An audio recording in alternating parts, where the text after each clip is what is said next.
Greetings, demons, and welcome to Collector Corps, where today we're going to be discussing the 75419 UCS Death Star, which is rumored to be the first $1,000 UCS set, and just generally LEGO set ever.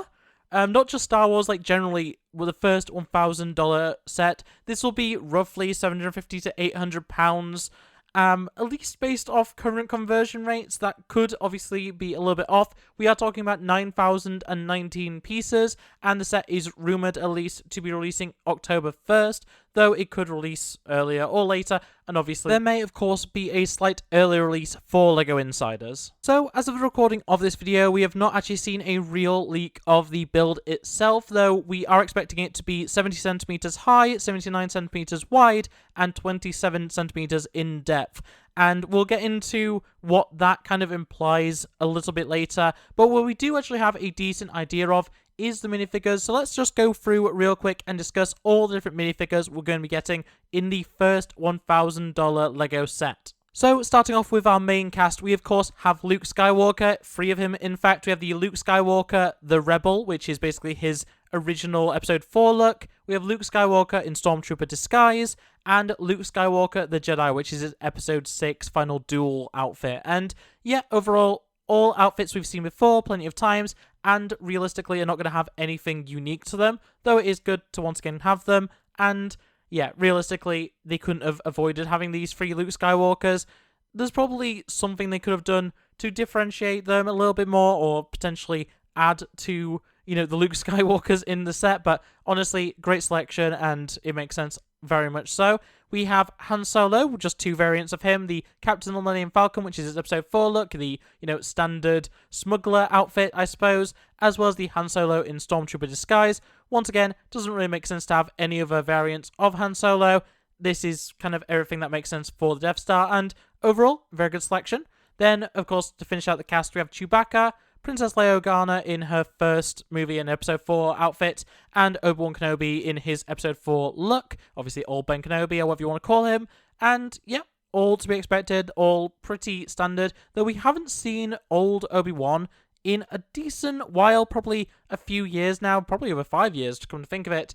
And, yeah, the outfit will most likely be updated, unless they cheap out and make him, you know, just based off the Episode 2 Obi-Wan Kenobi or something. Hopefully not, but you never know, especially with something we're going to get to in just a moment.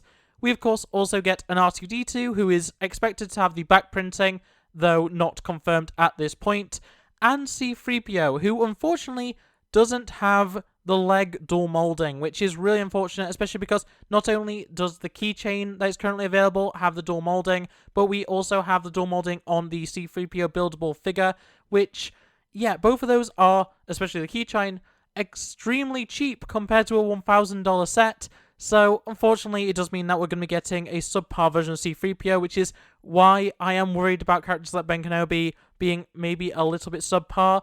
But moving on from them, you know, getting that aside, we do have the main villains, Darth Vader as well as Emperor Palpatine. I'd expect these are probably going to be the standard versions we've been seeing the last few years, though Emperor Palpatine might have some special detail or unique element. Maybe he'll have a unique part to allow him to sit down in the chair properly. We do see stuff like that from things like Lord of the Rings, so it wouldn't surprise me at all if that is included. And moving on to other villains, we have Grand Moff Tarkin, who really is the person who runs the Death Star in a lot of cases, Director Orson Krennic, obviously the person in charge of the Death Star program, and Galen Erso for the first time ever, obviously the designer of the Death Star. So these 3 are very key to the creation of the Death Star. Makes sense that we're going to be getting all 3 of them. And fans of Rogue One like me, this is a really good way to get some more characters from, you know, that film, and also, you know, in some parts Andor as well. So yeah, very good selection there. We also have Colonel Wolf Yularen, who we haven't seen in quite a while. We haven't seen him since his Rebels minifigure, which will be very nice to get. Though, unfortunately, and this goes for all the different Imperial officers and the like, none of them have the dual molded legs to give them their boots, which is very unfortunate. I think that when it's a $1,000 set, they should all have dual molding. You know, that includes Grand Moff Tarkin, and it includes all the different, you know, lesser characters as well. I think if they have boots in universe, they should have dual molding to allow for the, you know, representation of those boots. I think it's really unfortunate that we're not getting that in a $1,000 set, but Grand Moff Tarkin, very good. Director Orson Krennic, very good. Galen Erso, very good. Colonel Wolf Yularen, very good. We also have the Admiral Motti, who is the admiral who gets choked by Vader during the meeting scene in episode 4, and then also General Targ, who is just one of the other, officers, whatever you want to call them, that are in that meeting. So, yeah, overall a great selection, and, yeah, other than the lack of dual modding legs, this is a great, selection of characters, honestly, for your Imperial side, and obviously we're going to get into some of the more Trooper-type characters, but, yeah, great selection of name characters for the bad guys, for the Empire, and, yeah, pretty good overall. Moving on now, we do have, of course, at least five, maybe 6 Stormtroopers, as well as 2 Imperial Royal Guard. Of course, these had to be included, and honestly, I'm surprised they didn't actually go a little bit higher with the Stormtroopers. As I say, there may be 6, but we have confirmed that there's at least 5, and yeah, honestly, I think they could have gone way higher than that. If you want to recreate scenes like Han Solo being chased away by Stormtroopers, a big room of Stormtroopers, I feel like you need more than just 5. But at the same time, we do currently have both the Tantive and the Rebel vs. Stormtrooper, or Rebel vs. Empire, whatever you want to call it, battle pack, which do have Stormtroopers in it, so if you're wanting to build your ranks that way, you're already spending $1,000 on the Death Star. I'm sure you can throw, $40 more or $50 more, however much those sets are, to get some more Stormtroopers if you do so wish. So moving on then, we do have the Imperial Shuttle Pilots. We have 2 of those. The Death Star Gunner, once again, 2 of those. And the Imperial Crew Member, which we only have 1 confirmed, though it is completely possible and pretty likely, I'd say, there's going to be 2 of those as well. Then, moving on to some of the new and unique characters. We've already mentioned Galen Erso, but we do have the first Hot Tub Stormtrooper. Obviously, a classic from the video games. We've seen them in both the complete saga, as well as the Skywalker saga, and also in Castaways, we see a version of the Hot Tub Stormtrooper.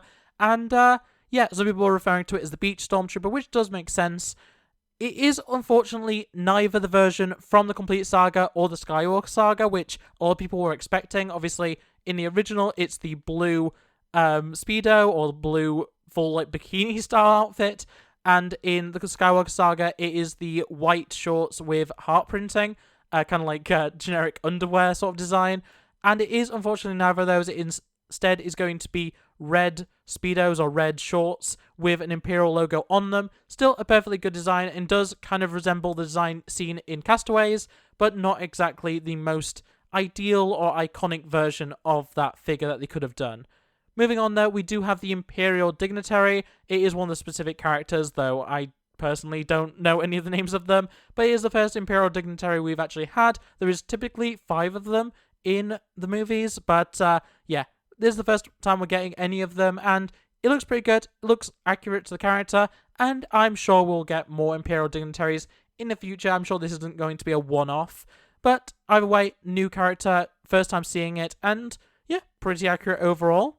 Moving on to the final 2 characters we have revealed so far, and that is a Imperial Protocol droid. They're the bug eye ones, so they're not regular Protocol droids, but this is 5D6 RA7.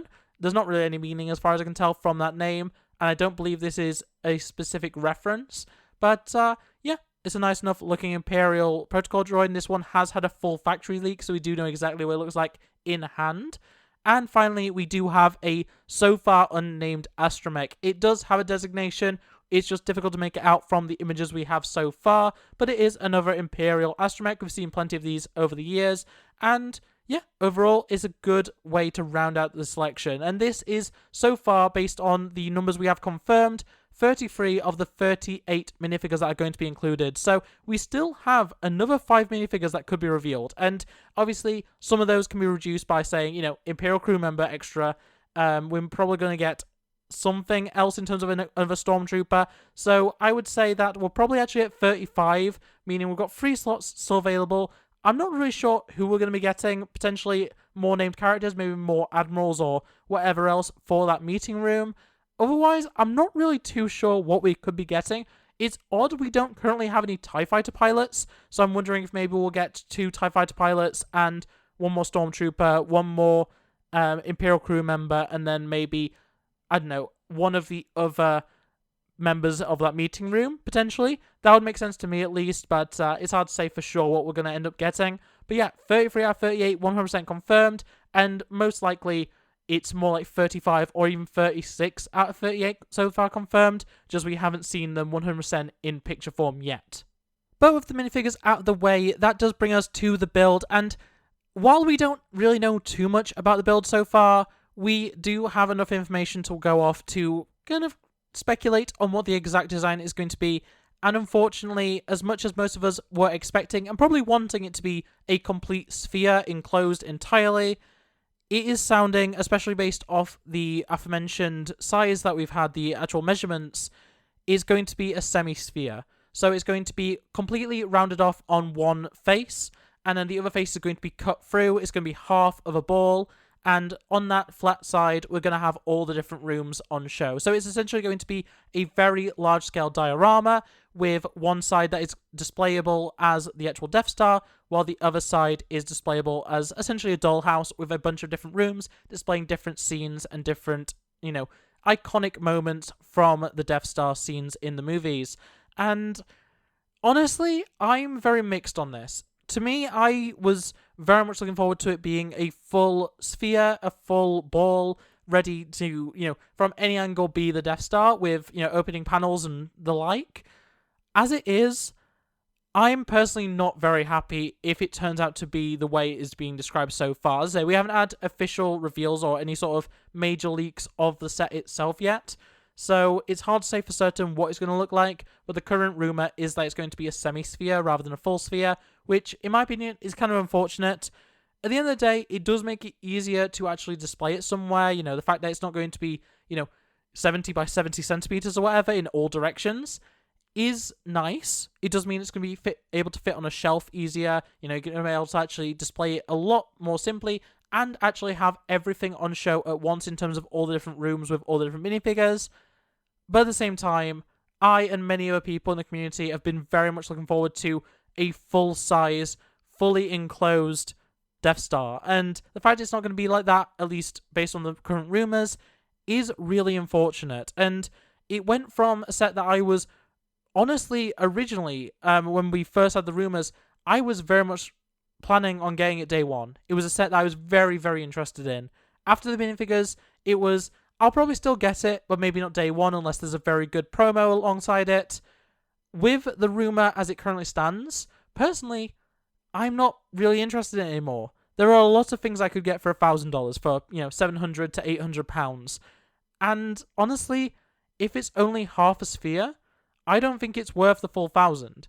Even if it is as big as, 70 by 79 centimeters, that is still not really up to the standard that I think is worth, $1,000. I personally think that it should have been a full sphere. Even if that meant it was overall smaller, I do think it should have been a full ball. And yeah, overall, it is kind of disappointing in my opinion. I'm sure plenty of people are still going to want to buy it, regardless of what it looks like, in terms of what style of set it is.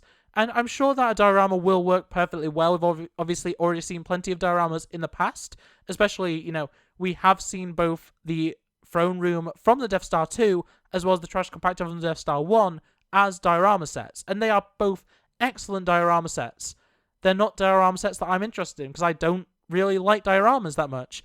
And it's really unfortunate that this, first $1,000 Lego set, this biggest Lego Star Wars set ever, most minifigures of any Lego set in history, is going to be lacking in an element that I think is pretty core to the item it's trying to represent.